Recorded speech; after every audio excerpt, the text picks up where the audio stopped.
हमारे साथ मौजूद है गौतम बुद्ध नगर पुलिस कमिश्नर लक्ष्मी सिंह। आज हम उनसे चुनाव की तैयारी को लेकर पुलिस की क्या अपनी तरफ से तैयारी होती है उनको लेकर सवाल जवाब करेंगे। तो मेरा पहला सवाल है मैम, आगामी लोकसभा चुनाव की जो तिथि है वो नजदीक आ गई है, तो क्या तैयारी है पुलिस की? देखिए, हमारी जो गौतम बुद्ध नगर की लोकसभा सीट है, इसकी 3 विधानसभाएं हमारे क्षेत्र के अंदर पड़ती हैं और उसमें हम लोगों ने उनको 7 जोनों में बांटा है। तीनों विधानसभाओं में एक ही दिन सेकेंड फेज में 26 अप्रैल को उसमें पोलिंग होगी।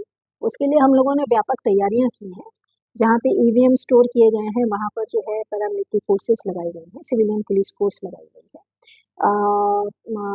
जो भी उनके रैंडमाइजेशन और अन्य गतिविधियां चुनाव आयोग द्वारा निर्धारित की गई हैं, उस दिन सशक्त पुलिस बल की मौजूदगी में ही ये सारी कार्रवाइयां करवाई जा रही हैं। एमसीसी वायलेशन के अभी तक कोई बहुत ज़्यादा किस्से सामने नहीं आए हैं, लेकिन जहां भी आए हैं उसको त्वरित कार्रवाइयां की गई हैं। चुनाव को निष्पक्षता और शांतिपूर्वक तरीके से कराने के लिए 7 सुपर जोन में बांटा गया है, जिसमें डीसीपी लेवल के अधिकारी प्रभारी रहेंगे।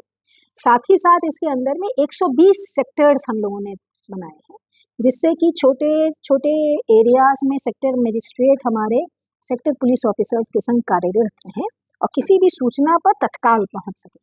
हमारी अपनी कोशिश है कि विदिन 5 मिनट्स कोई सूचना प्राप्त होने पर अगर हमारी पुलिस का इंटरवेंशन, चाहे वो क्लस्टर मोबाइल्स का हो, जोनल मोबाइल का हो या सेक्टर मोबाइल का हो, हमारी अपनी मंशा है कि किसी भी एरिया में 5 मिनट के अंदर सूचना प्राप्त होने के पुलिस को तत्काल मौके पर पहुंचकर और शांतिपूर्वक उसका समाधान कराना चाहिए।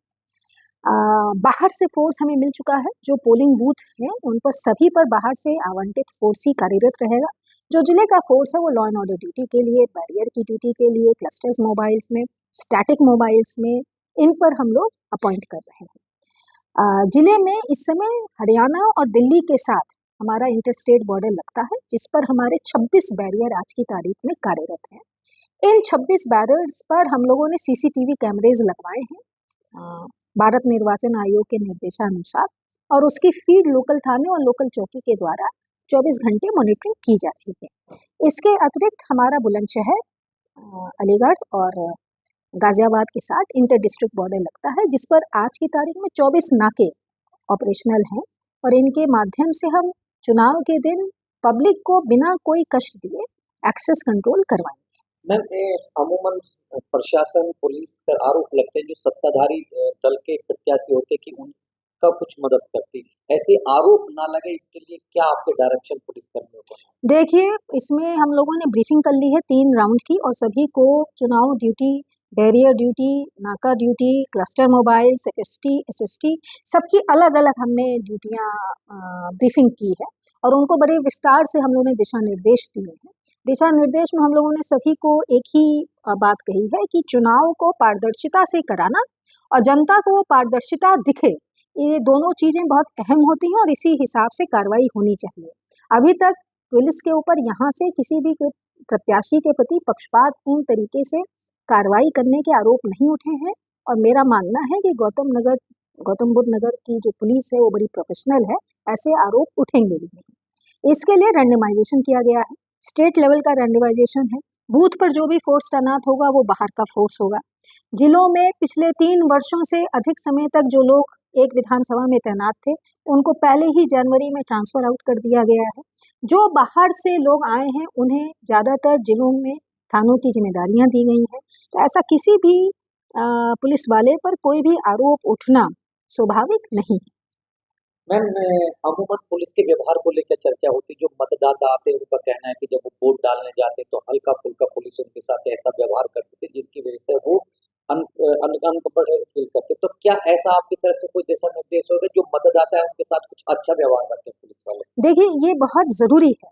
गौतम बुद्ध नगर ज़्यादातर एक अर्बन सिटी है और यहाँ पर जो बहुत अधिक संख्या में वोट हैं वो RWAs के माध्यम से सेक्टर्स में हैं, कम्युनिटी हॉल्स में हैं, स्कूल्स में पढ़ रहे हैं। इस बार जिला प्रशासन की तरफ से बहुत ज़्यादा मल्टीराइज बिल्डिंग्स में भी बूथ उनके कैंपस के अंदर ही बनवाए गए हैं।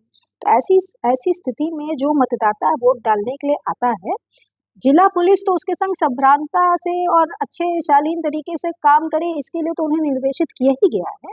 जो हमारी बाहर की पुलिस आएगी पोलिंग बूथ पर ड्यूटी देने के लिए उनकी 24 और 25 तारीख को विशेष ब्रीफिंग रखी गई और हमारे द्वारा उनको यही निर्देश दिए जाएंगे कि इसमें हम जैसी पुलिसिंग करेंगे पूरे उत्तर प्रदेश की पुलिस के बारे में इसकी छवि यहीं से बनती है। इसलिए शांतिपूर्वक तरीके से, शालीनतापूर्वक तरीके से सबको इज्जत देते हुए बात करने की ज़रूरत है। आज की तारीख में मतदाता बहुत जागरूक है, उसे मालूम है उसके क्या अधिकार हैं और जो पीठासीन अधिकारी है निर्णय उसका होना है। तो पुलिस को केवल इतना करना है कि बूथ के अंदर शांति व्यवस्था बनी रहे, लोग आए शांतिपूर्वक तरीके से खुलकर अपने मताधिकार का प्रयोग करें और जाए। इतना ही कार्य हमें शांतिपूर्वक से और डिसिप्लिन तरीके से करवाना है। मैम, गांव में जो दबंग टाइप के लोग होते हैं वो मतदान को कभी कभी प्रभावित करने का प्रयास करते हैं, अगर कहीं कोई ऐसी घटना होती है तो पुलिस का क्या एक्शन होता है? देखिए, इसमें हम लोगों ने पहले से ही बहुत गहराई से कार्रवाइयाँ की हैं। वनरेबिलिटी और क्रिटिकलिटी को नज़र रखते हुए हम लोगों ने ऐसे हैमलेट्स, गांवों का, मोहल्लों का चयन किया हुआ है और पिछले 1.5 माह से लगातार उन पर हम लोग कार्रवाइयाँ कर रहे हैं। जिले के जितने हिस्ट्री शीटर्स हैं सबके विरुद्ध कोई ना कोई कार्रवाई कर ली गई है, उनका सत्यापन कर लिया गया है। जितने इस तरह के दबंग व्यक्ति हैं उनके खिलाफ कोई ना कोई निरोधात्मक कार्रवाइयाँ की गई हैं। 107-16 के तहत पाबंद कराया गया है। 110G के अंतर्गत यहाँ पर आपकी 250 से अधिक कार्रवाइयाँ अब तक हम लोग करवा चुके हैं। आज की तारीख में अगर हम देखें तो लगभग 30,000 से ऊपर के लोगों को हम लोग पाबंद करवा चुके हैं। जब हम इतनी लगातार कार्रवाइयाँ करते हैं, इसके साथ ACP, ADCP और DCP लेवल के अधिकारियों के द्वारा लगातार इन वनरेबिलिटी पॉकेट्स में जाकर जनसभाएं की गई हैं, लोगों को इकट्ठा किया गया है, सचेत किया गया है। मेरा मानना है कि सीनियर ऑफिसर्स के ऐसे वनरेबिलिटी पॉकेट्स में पहुंचने के बाद लोगों में शासन के प्रति, प्रशासन के प्रति, पुलिस के प्रति एक विश्वास जागृत होता है और वो निर्भय होकर मतदान करेंगे, ऐसा हमारा विश्वास है। मैम, वैसे तो जब से आप इस जिले में आई आपने संगठित अपराध की और जो माफिया थे उनके कमर तोड़ दी और लगभग या तो वो जेल में है या वो भाग चुके हैं, लेकिन फिर भी जो उनके गुर्गे रहते वो मतदान को कहीं प्रभावित ना कर दे या मतदाताओं को प्रभावित ना कर दे, इसके लिए पुलिस की क्या रणनीति है? देखिए, जब से ये चुनावों की सूचना लागू हुई है तब से हम लोगों ने लगातार माफिया गिरोहों पर, उनके सक्रिय सदस्यों पर नकेल कसी है। इस बीच में हम लोगों ने आज की तारीख में 150 से अधिक करोड़ की संपत्ति को जब्तीकरण किया है। 750 से अधिक अब तक हम गुंडा के तहत जिलाबदर करवा चुके हैं। इसके अतिरिक्त जो गैंगस्टर एक्ट में कार्रवाइयाँ हैं, अरेस्टिंग की कार्रवाइयाँ हैं, उनको जमानत कैंसिलेशन की कार्रवाइयाँ हैं, वो भी लगातार हो रही है। जो हमारे यहाँ 5 अलग अलग सक्रिय माफिया गैंग हैं उनके एक एक सदस्यों को नज़र रखी जा रही है। इनामिया अपराधियों पर कार्रवाइयाँ लगातार हम लोग कर रहे हैं। आशा करते हैं कि चुनाव के दिन तक एक भी माफिया इस जिले में हलचल मचाने के लिए मौजूद नहीं रहेगा।